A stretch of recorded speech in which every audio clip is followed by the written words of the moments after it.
Dale Brownfield. I am 62 years old. So how'd you get into working out in the woods and driving log truck and all that?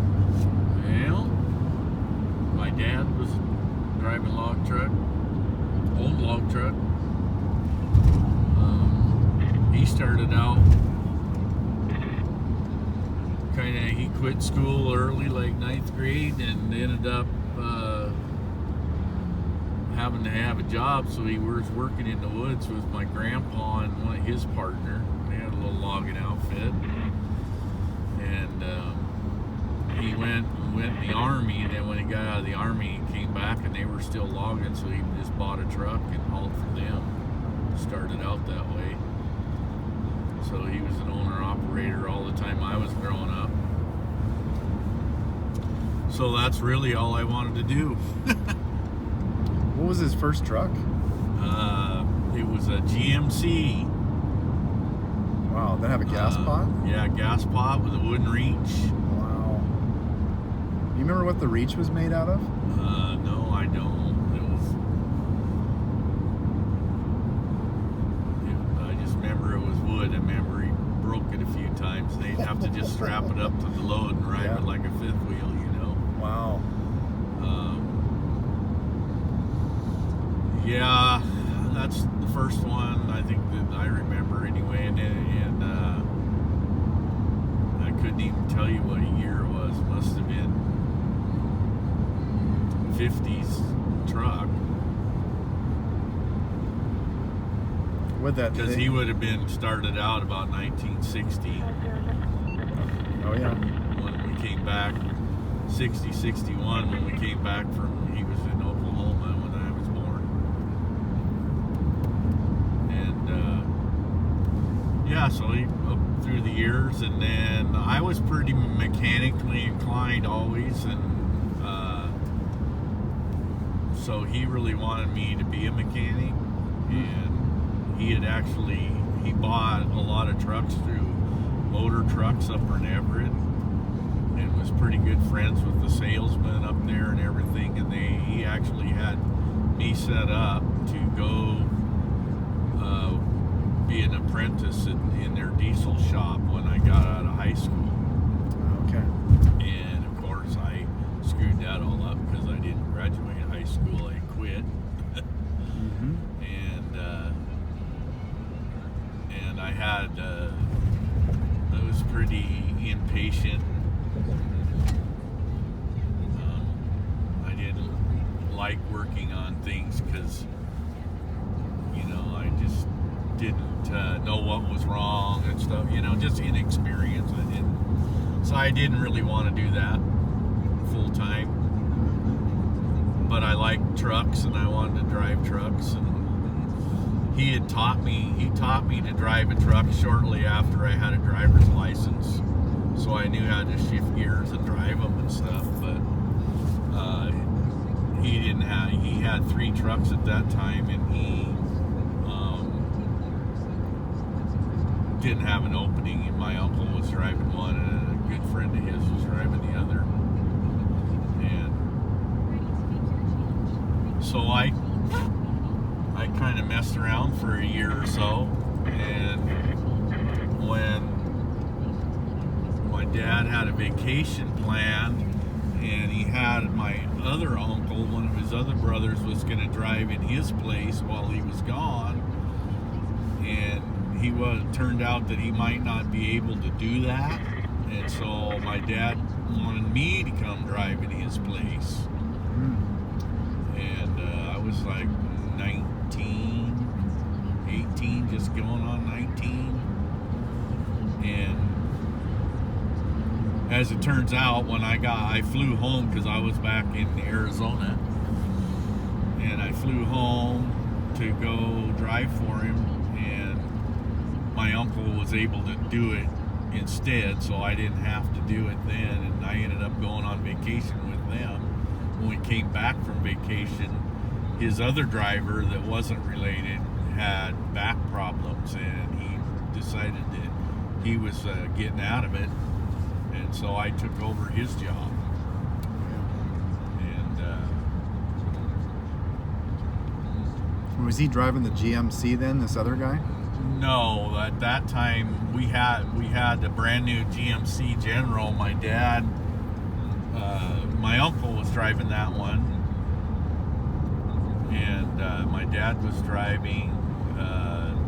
We had a 4300 International 73 that my dad had bought new. And then we had a 75. It was a Paystar 5000 that out of Canada.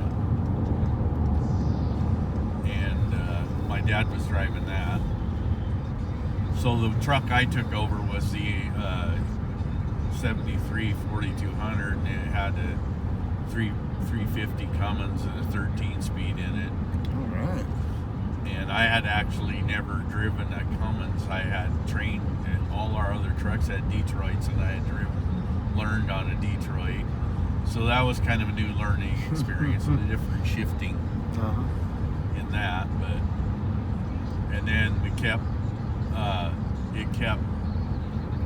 blowing, breaking push rods from the camshaft, and they kept accusing me of over revving it or running the jake, over revving it on the jake and stuff was what was causing it. So my dad took it and traded me, and I started driving the Paystar 5000, which was it was a really ugly truck. It's like they used they used it for cement mixers. Yeah.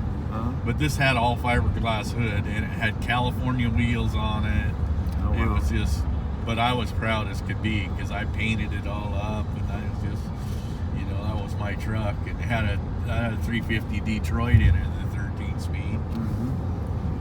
And my dad drove that other truck for a while, and it was almost every 2 weeks it would bend a push rod.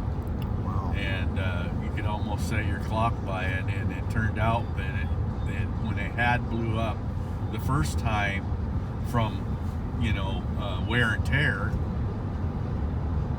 they didn't notice that the camshaft had a twist in it. Oh wow. And it threw the timing off on it, and that was why it kept reoccurring. So Wow. it was actually the mechanics that rebuilt it that were at fault. But anyway, I drove that one for a long time, and I in the 80s, 82 or so, the fuel prices got really high, and everything kind of got shut down where we lived around Thurston County and stuff. Not a lot of trucks were out of work, and then when we were having to, Dad, we didn't know it at the time, but my dad's company had a bookkeeper, and the bookkeeper was embezzling money. Whoa. And was not paying their taxes. Oh, man. That came to light later on, that it all came down. But we were having a hard time. We were paying cash for fuel, tires. We were running on bald tires. We had tires that had to be repaired. We had to pay cash for. We had no credit anywhere to get. And the trucks weren't working. One. Everybody that runs trucks knows one truck will carry another truck, but it won't carry two trucks. And we had one working steady all the time, but the other two were in and out. And I was kind of the young lad, and I got the whatever jobs wherever. So I was hauling. It was kind of interesting because I met a lot of people and would go get a load somewhere from one outfit, and then another load somewhere from another outfit, and it happened, once, maybe twice a week. I'd be out working, and it wasn't very steady. Wow. But I had met Chris Krieger, which is I think it was K&A Enterprises out of Olympia, and they were called for Alpine Evergreen Christmas tree outfit, but they had a lot of land around, like especially up in Jefferson County, and they did a little logging on this their property, and Chris had an in with them because he did he did all the cutting, and it was just two guys, and it was really custom logging kind of stuff. And they really liked him, so I had gotten to know them a little bit in Olympia, working for them here and there. And when they got this full-time job up in Jefferson County, it was supposed to last like a couple of years, these jobs that they had lined up there. And none of us knew anything about Jefferson County, never been up there. So they said, hey, you ain't doing nothing, bring the truck and come on up and work with us. So I brought it up to my dad, and he said, hey, you ain't doing any good here, it can't hurt. So away we went. And ended up in Jefferson County and been there ever since. That's something else. So I came home I came home for about a little less than a year. Worked for another guy out of Olympia for a while, but that turned out he went bankrupt also. So and all the time I was gone, they were wanting me to go back to Jefferson County and go back to work, so I didn't have any problem going right back to work up there. So when you worked for these guys in Jefferson County, what was your main duty with them? I ran the landing, and I had the truck there, so we didn't, it wasn't like we did 3 loads a day or whatever. It was, I just ran the landing, and they bucked and limbed and cut the sorts, and then when I had a load of truck on the truck, I'd run it down to the Port Ludlow log dump and dump it, and then I'd come back and run the landing again until I got another load. So wow, that's the way we were. What were you guys loading with? I had a 185 Husky Brood on a truck now. Wow. And we eventually they got bigger just because the work was there. It was really funny because there was no work hardly down south here, but up there everybody was working, and that was another weird thing about it. Down there, our log trucks had one stack, they had painted wheels, they had painted bumpers, there was no chrome, there was nothing fancy, and that was the norm. If you saw a truck that had aluminum wheels and fancy stuff on it, it was like you were just awestruck because you didn't see that. You got up to Jefferson County, they were all like that. It was, wow, man, these are some nice trucks, So my dream was, I want to drive something like that, So it was just a whole different economy, I guess, and so they got a job up on, it was another job on Chimicum Ridge these guys got up there, and they had hired another guy who owned his own skidder, so we had 2 skidders running, and we had something like, I want to say 26 sorts on this job. There was alder, there was everything up there, and we had truck mounted loaders. They bought a D100 Prentice loader, and it was on a landing, and the Husky was on another landing, and they were kind of side by side, but they were skidder sorting, so because there just wasn't room to stack all the stuff, so we would stockpile for like a week or something, and then hire trucks to come haul it. And so I was running back and forth. I was running both landings, and the controls were completely opposite on the machines and stuff, and so I'd be limbing and bucking and jumping on these machines, and it got to be where it was automatic. I'd get in this other loader, and I could pull the levers and go, but it took a while to get into that, doing all of that, but it was fun work, but I didn't make any money. my wife and my daughter lived in Tenino, and I was coming home on the weekends flat broke as I was when I left, you know. I had room and board, everything I needed for myself, but I just wasn't bringing home much money. And it was, you know, we had only been married a couple of years, and it was getting pretty rough. And so my dad kept, well, get into that, on that big job, we hired trucks to haul, so we ended up hiring like Tommy Johnson and Bill Snyder, and we'd hired Pat Yar's truck. I mean, we had different trucks coming in and hauling, and they all had regular jobs, and like for Allen Brothers and Pope Loggers, but they'd have their downtimes, you know. When they had their downtimes, they would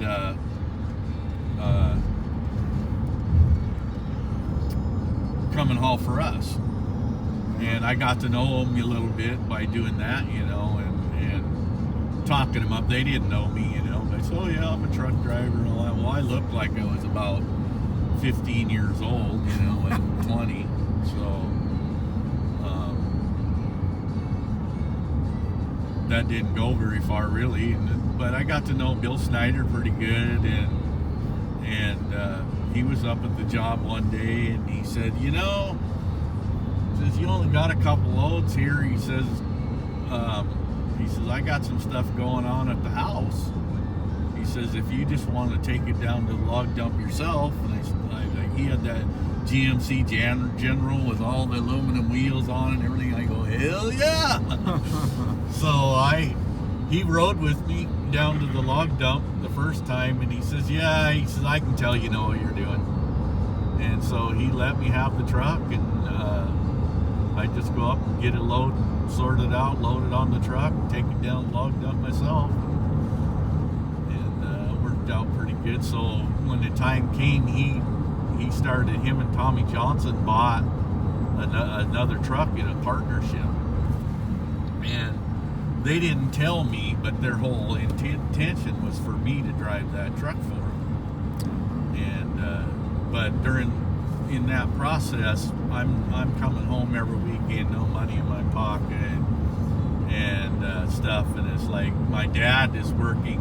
My dad had since then lost his trucks. We took two of them back to the bank, and he sold the newest one to a guy. The guy he sold it to put him to work driving it. So he was working for a guy driving his old truck that belonged to the new owner. Wow. And he kept calling me up saying, hey, they got work here. They need a driver, you know, whatever. You need to come down here and go to work. And so I finally couldn't say no anymore. I said, I got to go back and go to work, making money. So I went back to Olympia, got a job for a guy hauling. We had jobs on Fort Lewis, and we were hauling unit wood, they called it, like chip and saw fir logs up to White River. Wow. Up above Enumclaw. It was 3 loads a day, good hours, good money. It was a great job. Truck was a piece of junk. 77 Mac that would just been trashed. So I was working on that every night when I come home from work. Oh, that's the one that you had leaf spring problems. The first week I was putting brakes on a wheel every night when I come home because it had no brakes. That was the one you were talking about. That Mac had something wrong with the springs, right? Or yeah, broke the spring? It was a custom built truck it had the guy's name in the steering wheel. And it was a really pretty truck when it was first new, I'm sure. But the guy that owned it, he bought it because when Mount St. Helens blew, so he went up there and hauled everything, all that stuff off of Mount St. Not all of it, but he was in on all that stuff coming off of Mount St. Helens, and he made big money. But he tipped it over up there. And so the whole side of it had body work done on it. It was primer paint. The cap guard had been busted. Had aluminum frame in it. The bolts were all wallered out. The cross members and stuff. And yeah, he just didn't. take care of it. And the steering gear was wore out in it really bad, so it had a lot of slack in the steering. And you could actually turn that steering gear, have the truck running to turn the shaft under the hood and watch it try to screw out of the steering box. Wow. Until it hit, something with the seal or something would be, bearing would stop it enough that it would finally start to turn the wheels. And I was going down I-5. I was hauling some alder. We were hauling alder out of Morton, and hauling it down to Chipping Yard down in Longview. And there was a dip in the freeway. There's kind of a slide area just outside of Kelso there a little ways. It was always a dip in the freeway, and I hit that dip, and something went bang, and that steering wheel, I started turning the wheel, and it was like it wasn't catching up. Oh no. And I finally did catch it and get it back pulled over to the side of the road, but I thought I was going out in the mini and put a load of alder on. Oh no. And I got out and looked, and it broke, the leaf spring broke and come down on the rubber stop, so it was sitting there, and that shoved all that drag link up, gave it a whole bunch of slack in the steering. So once I saw what it was, I moseyed it on down to onto Longview and got the load off the truck, got the trailer loaded and stuff. Of course, I had no way of getting a hold of anybody because we didn't have cell phones, and we didn't, we had CB radios, but I mean, the owner was out on the job in Mossy Rock, and so I just had to limp it on back to the job, and I'm getting almost all the way back to Mossy Rock, and here he comes in his pickup in the opposite direction, and he doesn't even notice that the truck's leaning on the side. And I tell him, I said, hey, got a broken leaf spring here, need to get one and stuff. And he goes, oh, okay. He says, I'll call Seattle and I'll go up there and get a leaf spring and stuff and get back. And I said, okay, well, I'll take it home to we'll take it to my dad's shop and get it tore apart. And he goes, oh, you mean you can't finish hauling the rest of the day? I said, no. I said, besides that, I said, the steering gear on this thing is so wore out. I said, it's all, it's got a whole bunch of slack in the steering. And he goes, oh yeah, I've known about that, but he says it costs so much to replace that. He says, I just can't afford to do that right now. And I said, well, can you afford to replace the whole truck? I mean, it's like, what's your choice here? But anyway, he got a leaf spring, and we got that leaf spring put back in it and went back to work. But that was a alder maple job, and after we got off of that Fort Lewis with the really cream logging and the nice wood and the nice hauls, all of his guys quit on him, and he had a couple of farmers from Minnesota that he knew because that's where he was from, and out there running skidder for him, and it was just a disaster. And I was back sitting on the landing all day to get one load of wood, and paid on a percentage. I was back making no money again, and all the time I'm doing that, these guys are calling me up. Bill Snyder was mad at me right from the beginning. Well, I planned on you driving that truck and all that. He says, well, you didn't tell me that. I up and left town, and they had hired driver on that truck. They had 7 drivers in a year's time. Wow. And they kept firing them. Sometimes the logger fired them for them. Wow. And anyway, so they told me to come on back up and go to work. And at that time they had a driver on that truck, so they weren't hiring me to drive that truck as of yet. It was like, but come on back up here, we will keep you busy. And I said, well, I have to bring my wife, my house, my kids, everything, and I have to be guaranteed that I'm going to make a living up there, or I'm not coming. And they guaranteed me, so I had a single-wide mobile home that I owned, and hired an outfit to bring it up, and we moved up there in 1984. And been working up there ever since. So how long did you end up working for Bill? So I ended up altogether for Bill was like 11 and a half years, but some of that was J&S and some of it was for Balco. J&S I think I did about 3.5 years before they broke up the partnership and sold that truck to Bill Norman.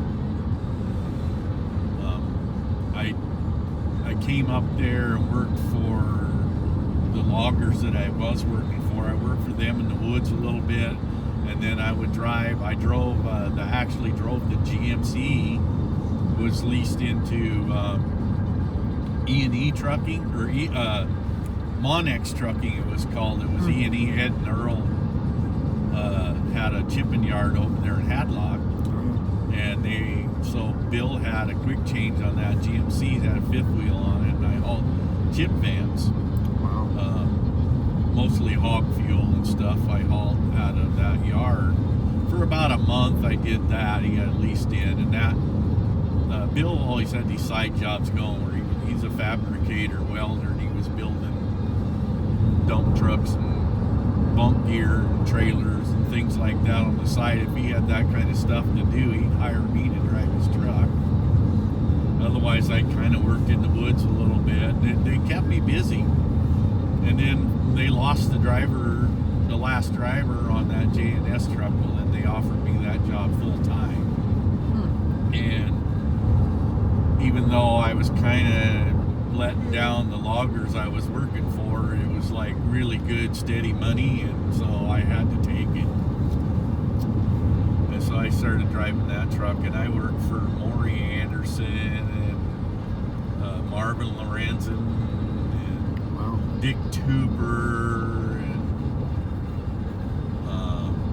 I can't even remember them all anymore. Beckevar, and I mean, I hauled for a little bit of everybody.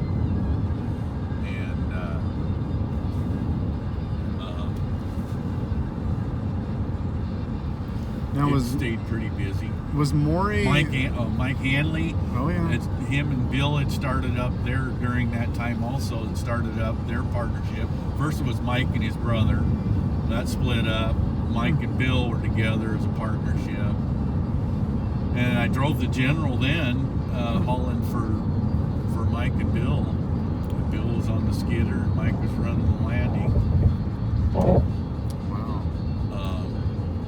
One day I come in the landing, they were butting heads, and they got in an argument, and Bill got in the truck and left, and I'm standing there on the landing going, well, I guess you need a skidder operator, don't you? So I was running skidder just like that. I had run skidder one time when I was 17, 18. My dad got me a job running skidder for a guy he was working for, and I failed at that pretty quickly because I was just didn't like getting up in the morning and going to work, and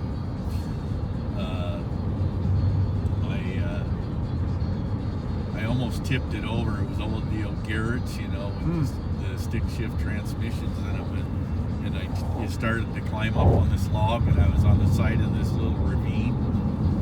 And when it started to climb up on that log, I just dove off the machine. And the other driver, skidder operator, saw me, he was close to me, and he jumped over, jumped on the clutch and got it stopped before it tipped over. Oh, wow. Yeah, I couldn't make it to work on time a couple of times, and it was like, yeah, they didn't need somebody like me doing that, so. But it was a good lesson learned to me, because I was like one of my first real jobs, you know, other than dishwashing or something.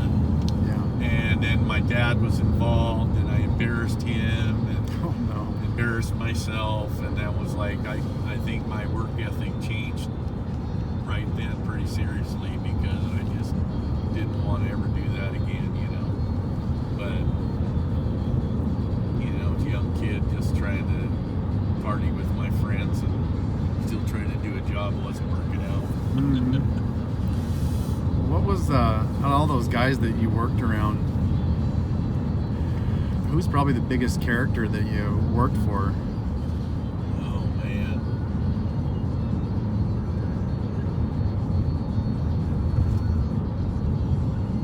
That's a tough one. They were all characters. One of the worst ones I know of for, I don't know about a character, but one of the most ornery ones was John Meek out of Olympia. And that's one my dad hauled for. And when I first started driving for him, I'd go in when they needed some extra trucks or something. I'd go haul for them, and they were highball. They were the first feller buncher I'd ever seen. They would go out and bunch their timber, and they had one of those old draughts. Oh yeah. Bunch their timber, and then they would have guys go out and they'd set them chokers on them, and then they had a bull hook on a D6 cat, and they'd yard turns in with that cat. They'd yard a load of logs in at one turn. Wow. I mean, I swear, because it had, you know, two buncher turns, 3 buncher turns on bull hooks coming in, and wow. they'd be running wide open, and they'd be running, you know, I think 5, 6 trucks at a time sometimes, and just loading them as fast as they could come in, and if anything got in their way, it slowed them down.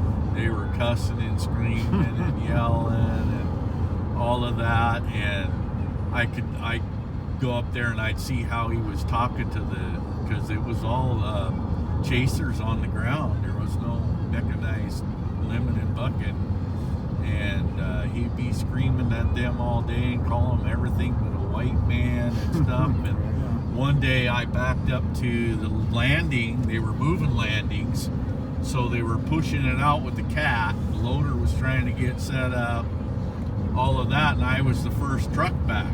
So I had gotten to the backed up to the landing, and I wanted to make sure I was going to be ready when he was ready to throw a load of logs on me, you know. And so I was at the back of the truck watching, so I could jump in and back up as soon as he was ready for me. Well, the cat was in there pushing stuff around and all that, and I seen the cat start to come towards the truck. Oh, no. And so I ran around from the passenger side, ran around the front to get in the driver's seat, and the truck started coming at me. Oh. I mean, he'd actually hit the back of the truck with the cat, started shoving it because it was in his way, and that scared me so bad, and I thought I was in big trouble and all of that. He was that kind of character, but if you met him on the weekend at his house or something, you know, and my dad was fairly good friends with him, and we'd see him outside of work. He was the nicest guy you'd ever meet. You know, it was just, that was something that was really hard for me to deal with, you know. Wow. What were they loading with back then? I think they had apprentice, and I think like apprentice, it was the truck mount, you know, but it didn't have a cab or nothing. You could drive it from the loader cab. Oh yeah. Okay. Wow. What was it like? Nobody really had track shovels back then. I mean, that I was around until it came up to Jefferson County, you know. And then you did a little bit of a stint hauling for Hanley and Phillips at some point in time, huh? Yeah. So driving for Bill in the Balco truck. I worked for Mike. His side was pretty much #1 truck there for quite a while, and then Bill was driving. We built that Peterbilt. I think it was 89 glider kit. Built that down in Lee Short shop. Bill and Lee and me, whenever I wasn't doing something, we were down there putting that truck got that all going, Bill Hanley and Phillips had gotten, I think he had his Kenworth that he was hauling before that, but they had gotten that supposedly a 5-year job to haul all of the timber for Forest Service timber that Simpson Timber Company had on lease from the Forest Service. They had lots of little pockets around that they had never logged originally because it was too hard to get at or too hard to work. But their 99-year lease with the Forest Service was coming to an end, and they wanted to go around and get all of that timber that they could get out before that ended. And they hired Hanley and Phillips to go do it. So it's some pretty tough logging. Way up. Some places we were 2.5 hours from a paved road. Wow. All off highway going into the sorting yard. But anyway, that was Bill's job. And Hanley and Phillips didn't like to have hired drivers. They wanted owner operators. And I worked for Mike, and Mike and I got into it one day over nothing, and he fired me. And I happened to be going into the Simpson sorting yard where Bill happened to be in there. And I told him what happened. It was a Friday night. And I told him what happened. He goes, "Oh, I'll get it straightened out." And so he somehow got me on the job for Hanley and Phillips. And he took over my job with Mike. And once I got up there and they got to know me a little bit and everything, and I was working, they didn't want me to leave. They said, "You can just stay here." And so I stayed up there, and I was number 6 or 7 on their truck, the seniority list for trucks up there, and I stayed until I was number 1. Wow. I think, I don't know how long that was now, but just because other trucks had left and new ones came in and whatever, You want to talk about characters? I mean, Dennis Wilhelm was one of the newest, the best characters I knew. He was always a lot of good sense of humor, always a lot of fun to work with, always had big stories, but he always told Pat Hanley how it was and put him in his place. And, I liked working with Dennis a lot. I was really fortunate to get to know Dennis pretty good. And he was the truck in front of me. And I remember him telling Pat Hanley was gonna go Pat Hanley was bragging about Mike's self-loader on his truck and how much money he was making. And Dennis told Pat that he was gonna do that. Pat's like, "You won't do that." Well, the next thing I know, Dennis did it. And so that left me in his spot for Hanley and Phillips. So. Wow. Now, did you do any time around George Slack or? I did. George Slack hauled for us a little bit. Let's see, I don't want this lane. I want the next one.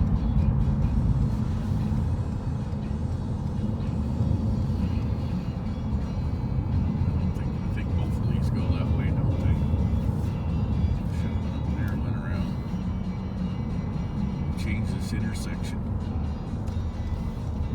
I like go this way. Anyway, yeah, I was around George Slack a little bit. He had that purple cab over truck on logs on it. It's kind of goofy, but I think he hauled for Hanley and Phillips up there a little bit in the high country with that. I knew his brother, Don, he worked for somebody local there all the time. I can't remember who it was now. Was it Gamble Bay? In later years, yeah, maybe? He was driving for one of them.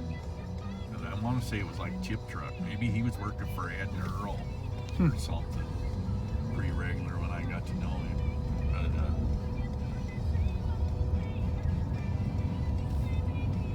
yeah, I mean, you just got to mention some, and these names come up because I hadn't thought about it forever. But,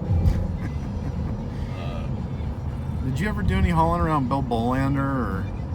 no, I knew of him, but.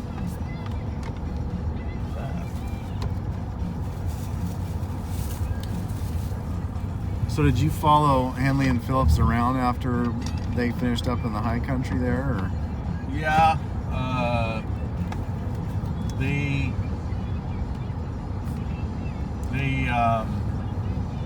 got started getting jobs. So one of the first jobs I remember was in Black Diamond, I think it's called, up by kind of west of Enumclaw. Okay. Up in there, and they got a job up there, and it was pretty much just Pat's side then, and Gary had kind of pulled out of it, I guess, and he Pat was terrible about just, he'd have all of his trucks on the job every day, whether he needed them or not. Okay. And we would sit on the landings and wait for loads of wood. And we were out at Clearwater. It was the same way. That's when Dennis left, I think, when we were out at Clearwater. And got up there, and it was low. It was under rate for the haul, and we were not hauling enough, staying in a motel, and the road was like this 8-inch quarry rock, and it just cut the tires, brand new steer tires, cut the sidewalls up on them and everything. It was terrible up there. Ooh. And we were just, I wasn't getting any loads, and it wasn't paying full rate. And then when he didn't have a load, he says, "Oh, holler up to that guy up on the hill, and see if he can get you a load, Well, some other logger up there, we didn't know him, didn't know anything about him, go out to holler up there begging for a load of logs, and it was just not good. So Bill had a conversation with Pat Hanley about it, and basically he told him he wasn't going to haul there anymore. And he said, "Well, if you don't haul on this job, you won't haul on any of my jobs ever again." And so we got fired. Wow. And I did get called back a couple of years, like a year later, or a year and a half later, something like that. And I think that Pat had sold his stuff to Shane and I forget the other guy's name. Oh, McAfee. Yeah, McAfee, and they were logging at some alder job in Kingston and needed a truck, and I went over there and hauled like one day for them. But at that time, the truck was basically sitting a lot because we weren't hauling much of anything. Things were getting pretty slow. So all the time I was wanting to just get out of it, I mean, the ups and downs and the stuff, I wasn't just, every time you think you're making a good living, something would happen, and then you were poor again, and I didn't have a life outside the truck, and I just thought, I gotta get out of this. And I was applying for jobs at like Fred Hill and any place I could think of. And Bill finally called me up, and he said, "Hey, I gotta sell one of these trucks." And he says, I can't pay you to drive one when I'm not doing anything. And so he says, "I'm gonna have to lay off." And I said, and I think this was about 1994. I said, "Okay." So I applied for Seaton's Construction, and I applied for a job that was a government program to employ displaced timber workers. and in restoring salmon habitat. And I just threw my hat in the ring just to see what would happen, and I got one of those jobs. And I did that for about 3 years, and we worked a lot with the county, and the county had some openings coming up, and I kind of stuck my foot in the door, so to speak, and wouldn't pull it out so they could close the door on me, and I kept bugging them until I got a job at the county. All right. 25 years ago. So how long had you been somehow involved with the timber industry before you got on with county? That was like 15 years almost or so, I guess. 14, 15 from the time I started. I worked for, when I was on the salmon crew, so that was a grant program, and then we would have to, it was like a year grant, and so we would have to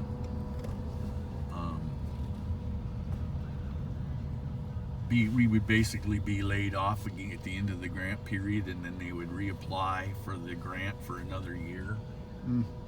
And during that time I would have some time off, and so at that time I worked for Beckevar driving a truck, and I also worked for Diane Burke driving a truck. At one time I remember having 3 log trucks in the yard. I had Snyder's log truck in the yard, I had Diane's truck in the yard, and I had Beckevar's truck in the yard, and it was like whoever had work, I drove that truck because we were all, part-time working. So a true seagull. Yeah. Wow. Yeah, because like Bill laid me off, and it was like only a couple of weeks later he was wanting me to go back, to work for him part-time again, and it was like, Bill, I actually had a phone call back from Seton Construction to put me to work, but I wasn't home to answer the phone because I was driving for Bill. Oh yeah. And I missed that job. And I finally told him, I said, Bill, I either I'm working for you or I'm not. If I'm not working for you, I got to be here by the phone. And he said, well, I can't guarantee you a steady wage. So I said, okay, then we're done. And that was that. Yeah, I was actually kind of upset with him about that for a while, but I got over it. It was the best thing that ever happened. And I got to hand it, to Bill and his wife both gave me a start. Like I said, I looked like a 16-year-old kid who didn't know nothing, and I came up here and they put me in a truck and put me to work, and it made a whole life for me in Jefferson County because of that happening, and I've gone back and thanked them for that, because it could have went the other way. It was a real blessing that they gave me that chance. And when you were working for Maury Anderson, was he just kind of doing little odd jobs? Yeah, he was doing little odd jobs, and he wasn't actually, wasn't actually out there working. It was Andy Kilmer was running. He would go out and cut the trees down, and then he'd get on the skidder and yard them to landing, and he'd get on the loader and sort them out and pick them, and then he'd load the truck. And he'd be, he'd wait till he got a day's worth of hauling built up, and then he'd hire me to come in and haul the logs. And Marvin Lorenzen was pretty much the same thing. He worked all by himself. Wow. Dick Tooper, that was another story. I went to work for Dick Tooper. I was hauling for him with the J&S truck, and Bill had actually talked to me about that things were, he didn't really give any details, but that things weren't looking good for the future, and that if I had an opportunity to find another job, I should probably take it. And so Dick Tooper, when I went out there and started hauling for Dick Tooper, it was unbelievable that his oldest boy, Brian, was the shovel operator, was pretty good. You know, another 185 Husky. He was pretty good on it. Well, then him and Winlock ran his yarder. They had both quit and went to work for the union jobs. And I don't know whether it was the pile drivers or something like that. Anyway, so there was Dick out there trying to run the yarder and the loader. Wow. And he could not run a hydraulic loader. He had run old line machines, and I never saw it, but I guess he was pretty good at it. But that hydraulic machine, he just hated it, and he just couldn't do it. And I watched him fight and frustrate with that machine up there trying to load the truck. And I finally, he says, "You know, Dick, I can run that." "You can?" I said, "Yeah." He said, "Get on it then." He said, I said, so I just loaded myself when I went there after that and stuff. And so after a while, he offered me a job. He said, "You can run the shovel, run the landing here and everything. I'll run the yarder and all of that." And at the time, it was looking pretty bleak. So I took the job. And I don't know how long I worked for him, maybe 9 months or so. It was pretty iffy. We weren't putting out much wood. We didn't have any experienced people in the rigging. And I have to go over on payday and go over to his house. And he paid us, but he wouldn't offer it unless you came over and asked for it. Wow. Where was he at? Timacum area? Or? Yeah, he lives up on Swansonville, but he was logging for Pope. But wow. He did all of those little, Pope was mostly all just skidder logging back then, and he could get all these little nooks and crannies, with that yarder that nobody else they wouldn't get with the skidders, and the yarder he had, it was kind of a homemade thing, so it wasn't like a big yarder. You had to have big bucks to go in and do something with, You could get in these little alder patches. Wow. It was kind of a unique little setup, but yeah, I worked for him for a while, and then I went back into the log truck again. That's when that was in between J&S truck and Bill buying a second truck on his own. So I went back to work for Balco. Okay, so I'm assuming J&S was Johnson and Snyder? Johnson and Snyder, yes. And what did Balco stand for? Bill and Laura Company. So it's him and his wife. He always teased it was Bank and Loan Company, but it was actually Bill and Laura Company. Isn't that something else? So how long in its entirety did Balco Trucking stay in business, you think? Boy, I don't know when he started, but he retired from it, I guess. So went up into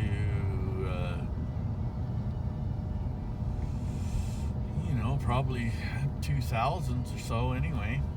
Okay. And what about J&S? That had to be,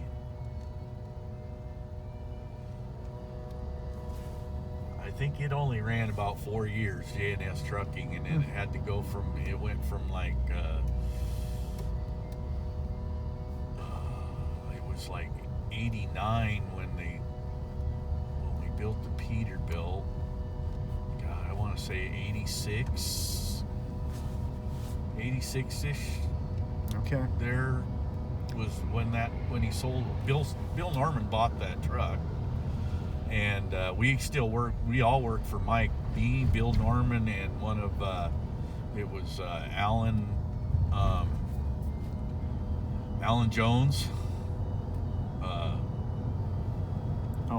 Worm? Yeah, no, Worm was his brother. It was Alan was his brother. And he worked for Huther. Oh, okay. And so he hauled me and Bill and hauled for Mike Hanley, and Mike was doing pretty good then. He had a tower and was working for Forest Service up on Mount Washington and stuff.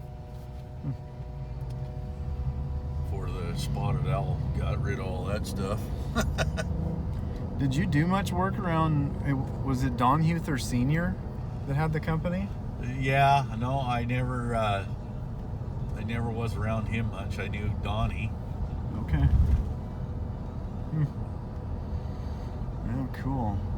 Running off the road right into the ditch, and I just put it to the wood. I had a load of logs on her. I just put it to the wood. I kept going down that ditch. Pretty soon I got her back up on the road. Wow. That don't happen too often. And I got up on the road. Of course, the wheels are all full of mud. So I got the teeter pipe out and I cleaned all the mud out of the wheels and everything. Shit, and I took off and I didn't say a word. My dad says, "What happened? Running in the ditch back there?"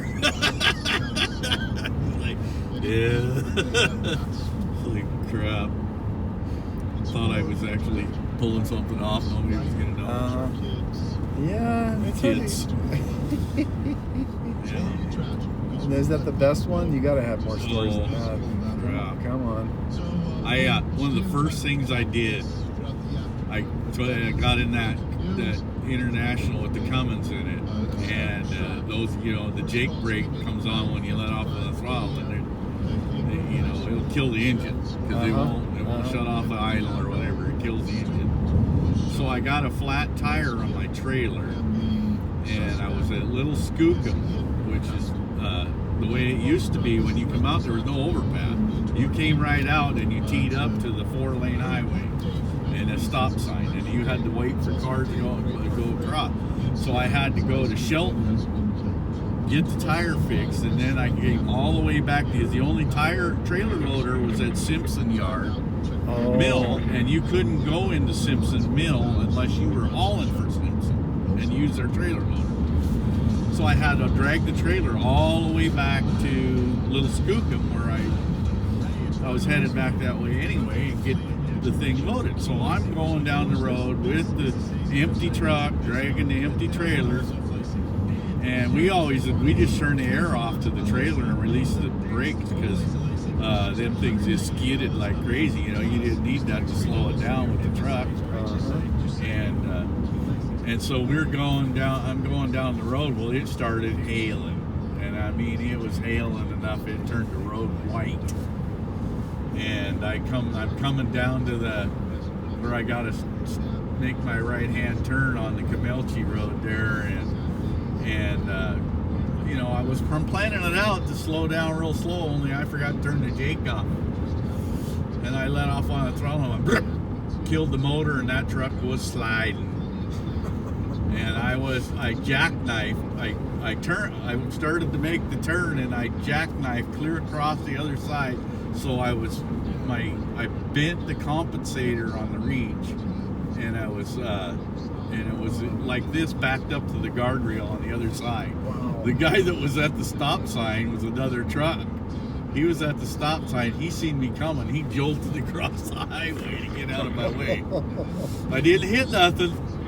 Wow. But so I pulled out, I straightened out, and I started driving back to the trailer loader. Well, my trailer's offset about a tire width because of that compensator was off. So all I didn't get anything else done that day. I had to haul it to the capital city and get it re-welded back together. Wow. You gotta have some good ones you've seen other guys boob up when you were out there. God. Some of the funniest ones was seeing guys leaving their trailers hanging in the trailer loader. Oh, yeah. And my uncle was telling me he did that one day, and he got almost clear out to the job before he realized it wasn't there. And I seen that down at Port Ludlow Log Dump. As guys that pull out, leave their trailer hanging, and just go away. And so we just have to lower their trailer down and move it to the side so we could use the trailer loader stuff. And we were always laughing about it, talking about the scale ramp and stuff, So one day I always had a routine. I'd get out, I'd swing around the cab guard, throw the stake extensions down, walk down the trailer reach, throw the trailer ones down, then I'd jump down, unhook my hoses and stuff and go. Well, this one day I did it backwards. I jumped out and I went back and unhooked my trailer hoses. Well, then I jumped up on the trailer and turned those stake extensions over. And then I went up to the truck and turned those stake extensions over, and then I swung back in the cab. Well, when I did that, then I just got in the cab and I drove. I already raised my trailer up, and then I just drove out. And I got, the Port Ludlow, the scale ramps were right at the top of the log dump of the trailer. You could see the trailer loader down below there. And I drove up to about where the trucks were coming into the scale ramp, and I looked in the mirror and realized, oh crap, my trailer's hanging there. So I just kind of stuck the clutch in and just let it idle and just rolled back real slow so nobody would know. Hopefully nobody would notice I did that. Somebody gets on the radio, I saw that. It's like crap. Oh man. Yeah, it was funny. When did they quit dumping logs down there in Ludlow? Oh man. It had to be it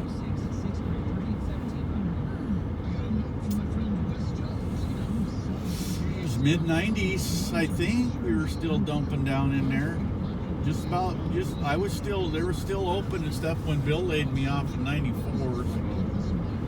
So it couldn't have been too much after that, though. A few years after that, it was, because I remember hauling stuff, having to haul stuff. When I still hauled, I was hauling stuff over to Port Gamble and dumping, and the same guys that worked in that dump were working in Port Gamble, so maybe it was a little bit before 94. It might have been. Because it was just, for a long time, they didn't have scale ramp there either. The scale ramp was always in Coolacene. Oh, yeah. They used to go down at Coolacene log dump, too, and Newman brother was running that down there, and Shaw.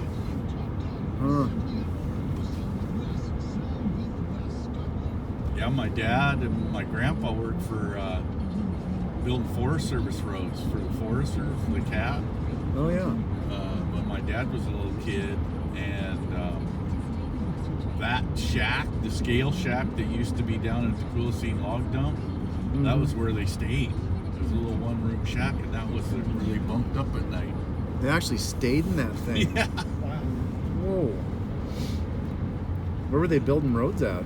I don't know exactly. He just said Forest Service roads. I don't know if he actually worked for Buck Mountain or if he worked for the Forest Service or what he did. Because Grandpa worked for Bonneville Power for a long time too. So. They ever talk about any of the roads that they worked on, or? I never did get to talk to Grandpa about that kind of stuff, and I don't remember Dad really mentioning any, because he went with it, but he was pretty little when that was going on. So.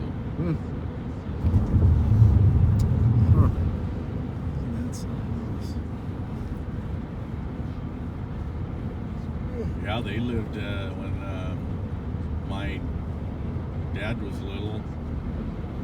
He was the second born. He had an older sister, and when they had the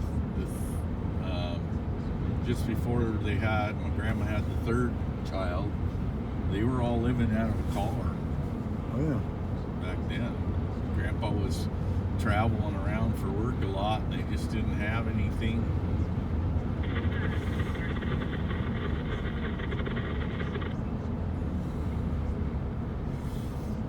I think they got a place to rent there before she had the third child. So.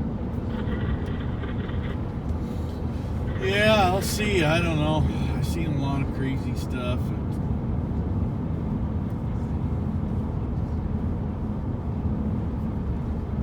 I was hauling for Hanley and Phillips when I was in the J&S truck. So, they needed an extra truck one morning or something, and it was like Merhut. And I never, Merhut, where's that? I never heard of that place. And so Bill kind of gave me directions on where to go and stuff, and he says, and you got to be there at 7 in the morning on the landing. Wendell wants you to be there at 7 sharp.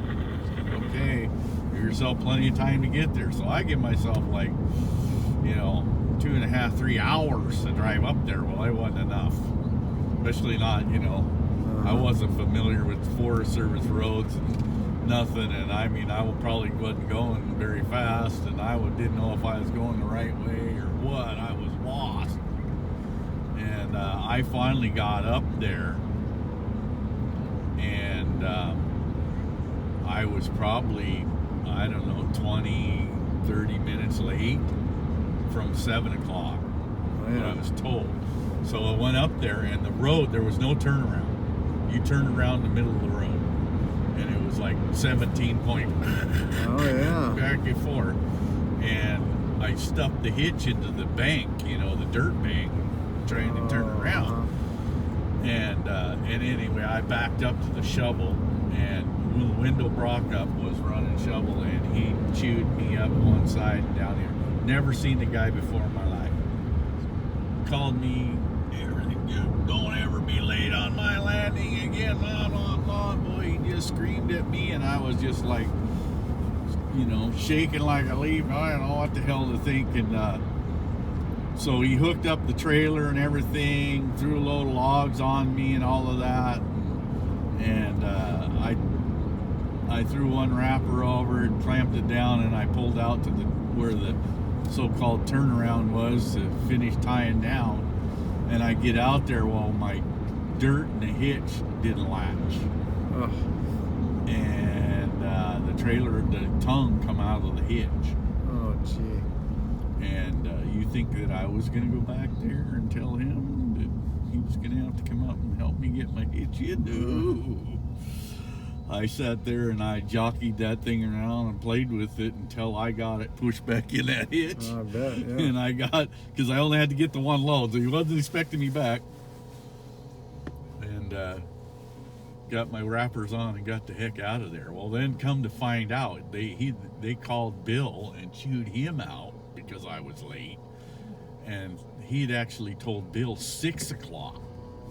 So I was an hour and a half or 40 minutes late. Oh, yeah. And that was part Bill's fault, so we were both in trouble. But and that was like my one experience with Wendell until I had went, I said that I'd went up there when Mike fired me, and Bill and I switched places. I went up there and hauled for him again. So that, I had no fondness for him when I went up there and started working. But we actually became pretty good friends working together. So.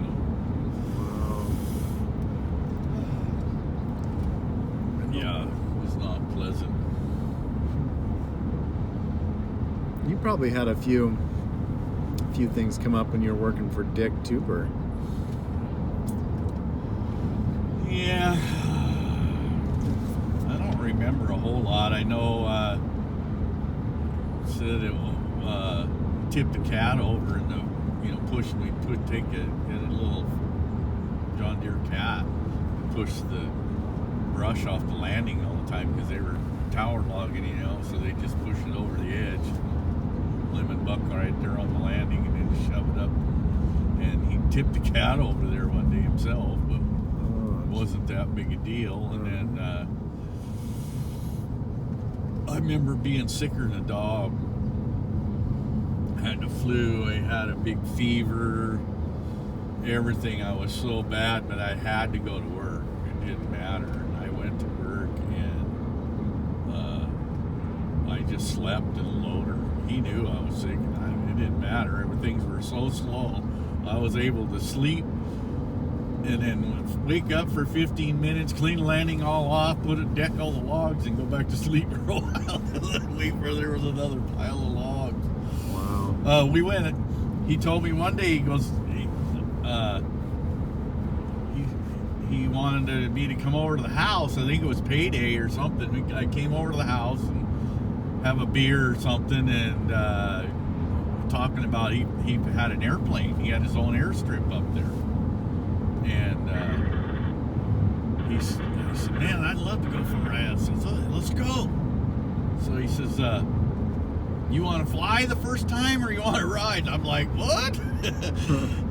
I said, well, I'll ride, because I figured I'd get more than one chance, working for him. And so the actual pilot sat in the back, and there was a stick in the front too, but he sat in the back and flew the plane. And we went out of his airfield, needed mowed. The dandelions were like a foot tall or more, and we were going under, and it's like the whole plane shaking and everything. And we'd get up in the air, and you look out the window, and the wheels just caked with these dandelions and stuff. And we went and flew around my house. I lived in Irondale. And so he said, go find your house. And we ran out, and we were flying circles around. My wife was down there washing the pickup, and we were trying to get her to look up. And, we had no horn to honk at her. To get her to look up, we just kept circling it.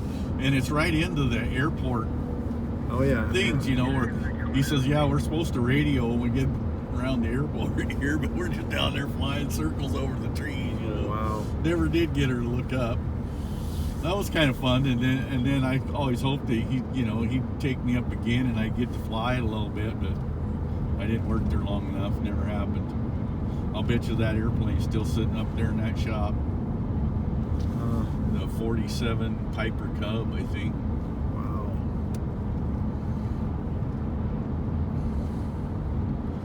Wow. Yeah, it was a lot of fun working for Hanley and Phillips up in the high country. It was pretty interesting. It was a lot of hard miles way the heck up in there, but it was interesting. Beautiful country, scenery, and we hauled stuff like yellow cedar. Oh wow. That was worth a fortune.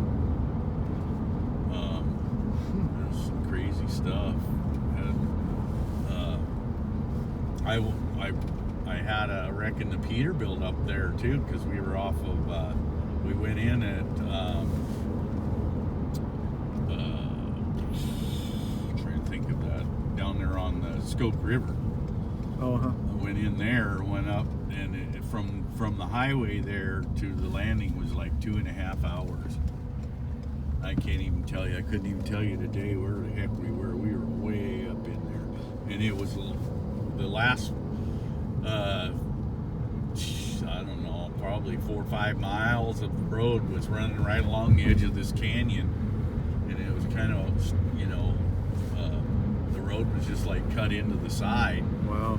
And you go down, and then you go around the switchback at the end, and then the landing was up in there, and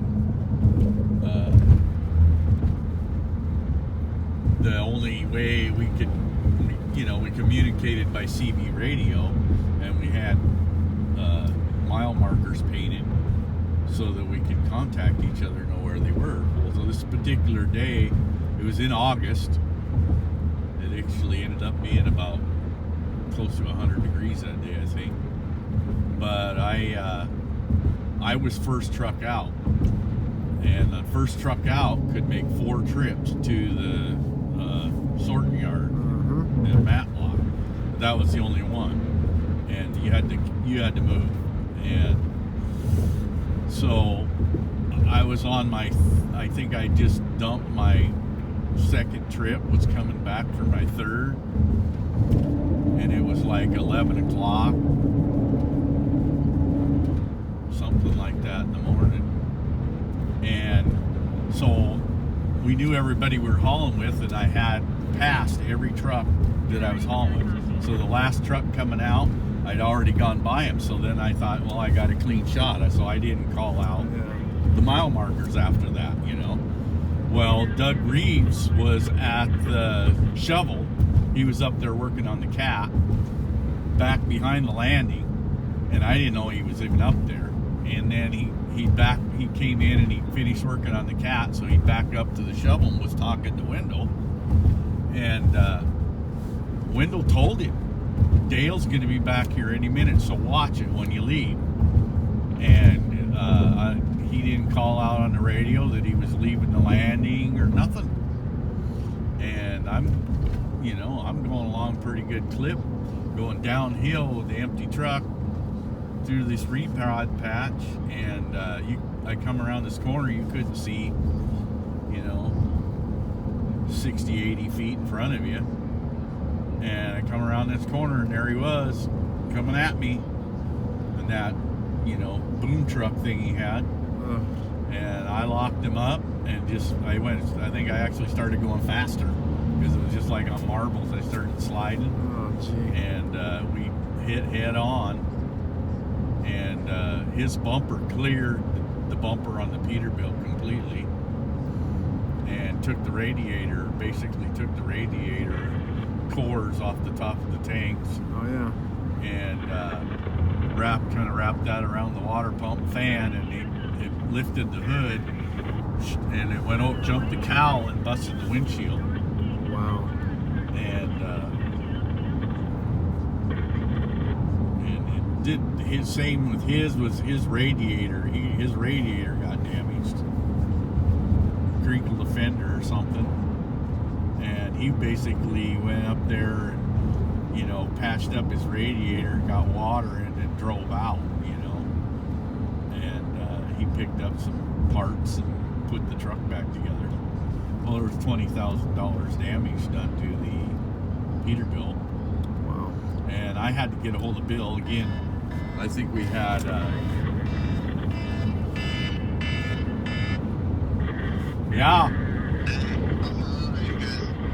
we're this side of the bridge out here by Shine. You're gonna be here in like 20 minutes. Yeah. Okay, Dale brought the crew back so that Arnie could run back down to Quill, but there ain't any sense in that because he could ride down with Daniel or. Right. Yep. Yep. Okay. Sounds good. All right. See you in a bit. Thanks. Bye. Yeah. So anyway, I had to get a hold of Bill. I think I had a bag phone or something at that time. One of those satellite phones or something that we had. Bill had bought for the company. I don't remember how we ended up finally getting a hold of him. And so he had to bring the general up and a tow bar, an air hose, and we got that thing all wired up. Well, when I turned, there's no power steering because the engine wouldn't run. When I would turn, it would rub, the front tires would rub on the fenders. And it was hot. I mean, it was like, I sat up there and waited for hours for it. And he was hot. He was mad at me. And we got that thing hooked up, and he sailed down out of there. And it was dusty. I couldn't see anything. I'm sweating, trying to keep crank on this wheel, trying to get this thing out of here. It was nasty. Yeah, bad day. So it turned out that, got the truck fixed up, and so the insurance company had gone after Doug, and Doug said, well, it wasn't my fault, and I'm not paying anything, and so they were suing, and there's something going on about the whole works. Well, it ended up that insurance adjuster wanted to go up and see the site of the accident, and they deemed it a no-fault accident because it's the only way to prevent it was a CB radio, which didn't matter anything to the law, and so it was a 50-50 deal. And Doug figured that meant he fixed his truck, we fixed ours. It was like, no, you tally up the total and you pay 50%. Yeah. And they sued him for, I don't know if they ever got it or not. I remember having to go testify in court. But I took an insurance adjuster up there, and I met him down at the highway. He got in the truck with me and rode up there, and by the time he got back, I don't think he'd ever get another truck again. He couldn't believe where we went with those things. He kept on, are we there yet? Are we there yet? Wow. Yeah. Another time I took a buddy of mine with me, and we were still in this Hanley and Phillips stuff up there, and we were on this hog back, and you just had to back all the way up this thing, and it was so steep and loose we couldn't back up at empty. So we get back up as far as we can, and when it started wheel hopping, well, we jump out and we grab the hay wire off the yarder, and we tuck the yarder engineer on the CB, and he yarded us up there with that hay wire, and just throw it in the hitch, you know. Well, I had this friend of mine, he always wanted to go ride, and he said, come on up. So that happened to be that job, and we were also going across a railroad trestle. So the you know, all they did was put boards on a railroad trestle, so you had to hit that thing straight on. There's not much room to play with, and there was you couldn't see it once you got on it, so you just drove across it.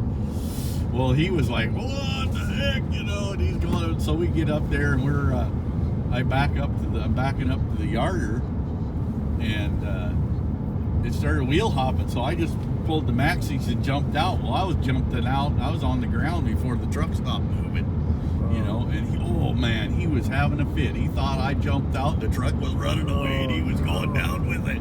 He was backpedaling, the floor mat was up underneath the dash. He's backpedaling, trying to get out of that truck. Where you going? Where you going? I'm already back in the truck. It's all good. We're good. Was that in the same spot up that South Mountain area? No, this was a different spot. This was more down the other end, down Satsop way, I think, when we were on that job. Okay. I couldn't even tell you how many different landings we were on. We were on one there where they had, I think, a mile or half a mile of skyline out in a sky car. And it went, the whole road went switchback all the way up to the landing underneath the skyline. Oh yeah. So we had to call every time we went under the wire, you know, whatever, going in and out.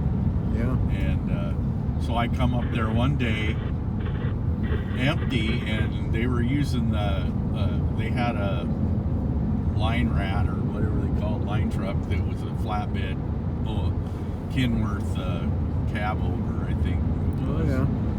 And they hauled their line on and stuff. Well, they were trying to pull this with a piece of hay wire, trying to pull the skyline to the stump with that truck, and it was so much weight it wouldn't pull it. And so they had me hook on to the that truck, so we were both pulling. I was emptying the log truck, so they're telling me the signals. Okay, we're going to back up, and as soon as we holler stop and hold it.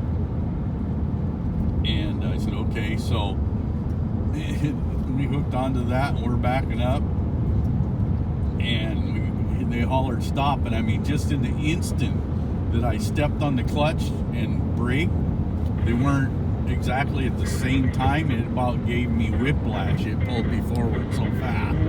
It was like, whoa. But yeah, we got it pulled back enough, they got it hooked up.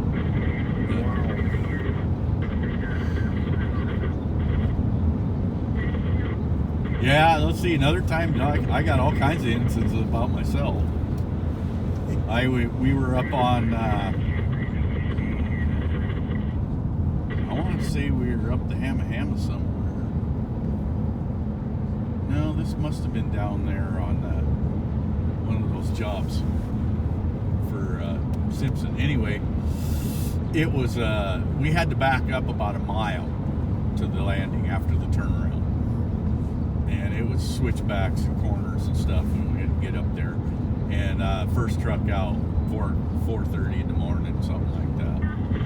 And it was raining sideways, and it was so black. And I'm backing up, and I got every backup light you can think of on that truck, and I cannot see nothing. I'm backing up, you know. Head window rolled down, head out the window, and I'm looking as much as I can see, you know, and you just try to hug the high side because the other side's a drop off. Mm-hmm. And I'm hugging the high side, and I get up there, and Yeah, you showed me, didn't you, buddy? Whew. Sure glad you got in front of me. Anyway, I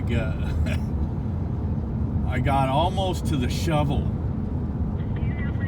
and I lost track of where I was, and I went over the bank. I went and just got the duals. One side of the truck went over, and the rear end I centered on the brink of the bank, and I mean it was a drop off. I mean, I'd have been toast. And I walked up to the shovel, and Wendell was just getting up there, getting things fired up, his flashlight going and stuff, and I go, damn, Wendell. I says, I'm sorry. He says, I almost got here, but I said, I just ran off the road. I'm stuck. He says, shit, I'm surprised you got that far. He says, I couldn't see to walk up here with my flashlight. It was bad. And so we had to get the mule train came up right behind me, and so he was good and heavy, and we hooked the grader was up there. So we got the grader hooked on the hitch to hold that end up, and then the mule train pulled me. They kind of tight lined me, and we got it drugged back up on the road and got back up there, so it was no big deal, but it was like, whew, scary stuff. Now, was that back when they had the Lorraine? Yeah. Okay. Yeah. The first time they had those Limas or whatever that Oh, yeah. they had when first time I ever hauled with Wendell, and then they had the Marines after that. You know, they had a kick out of old Uncle Bob Phillips. He was always up there hauling with us. I don't know, we had probably a lot of times both sides were working pretty close together, so Pat Hanley's side and Wendell's side, and so we were all on the radio harassing each other all day and stuff. It was a lot of fun. And I mean, you know, if you didn't know Pat Hanley and Pat, I can't think of his last name now. He ran Chadwick? Chadwick ran the yarder for Pat. If you didn't know those two, you'd think they hated each other's guts the way they talked to each other all day long. I mean, just at each other all day long. You couldn't run a shovel if it was handed to you, you know, and all this kind of stuff going on all day, and just everybody just had a blast giving each other a hard time, and we all had fun, and all of us truck drivers were having little contests here and there, you know, to get out of the landing the quickest and stuff like that. It was fun. And so old Bob Phillips, he was up there, you know, and he was hauling. We could haul. It was all off highway, so we could haul whatever we wanted. Bill didn't want me. He didn't want to destroy his truck, so we kept it around 90,000, you know. But Uncle Bob, he was hauling 110, 115,000 pound loads out of there, and he was just so little. He had to climb up on top and droop his wrappers over the side, you know. Got that snooth running out of his mouth and everything. He was a character, though. He was a funny guy. And we got into it one day. We were, I think, Gary, one of the guys driving for Diane, he got into landing on Pat's side at the same time I got into landing on Wendell's side. They got in this argument of who was going to get out of there the fastest. And so Wendell threw a load on me quick, and Pat threw a load on him quick, and our roads came together. I don't know why, and come flying out there, and there he was. He parked crossways there, so I couldn't get out. But he hadn't thrown any wrappers. I had thrown one wrapper on the landing before I went out there. I didn't want to take a chance of something falling off, you know. But he hadn't thrown any wrappers. He just beat me to the landing and blocked the road. It was kind of fun stuff like that going on. You know, I'd say, you know, a week of doing that off-road like that up there the whole time, pouring down rain all the time, muddy. I mean, every weekend you had light wires that were just ripped in two and stuff. It was just mud hanging off everything. It was all weekend to get that truck back on the road again. Come back up there Monday morning, be clean as a whistle till it hit the dirt Monday morning. And it was usually dark and nobody'd ever known if you'd have left it dirty. Did Emery get involved in any of the shenanigans? Oh, yeah. He didn't. He was a pretty laid-back guy. He had a good sense of humor and BS with everybody, but he never really... He was one of those guys that could just go through everything nice and smooth and easy and clean, and lots of experience, I guess, you know, just everything just worked out smoothly for him. Well, thanks for giving me a little bit of your time. Yeah. Sure there's more in there, but Enough for a part 2, I'm sure.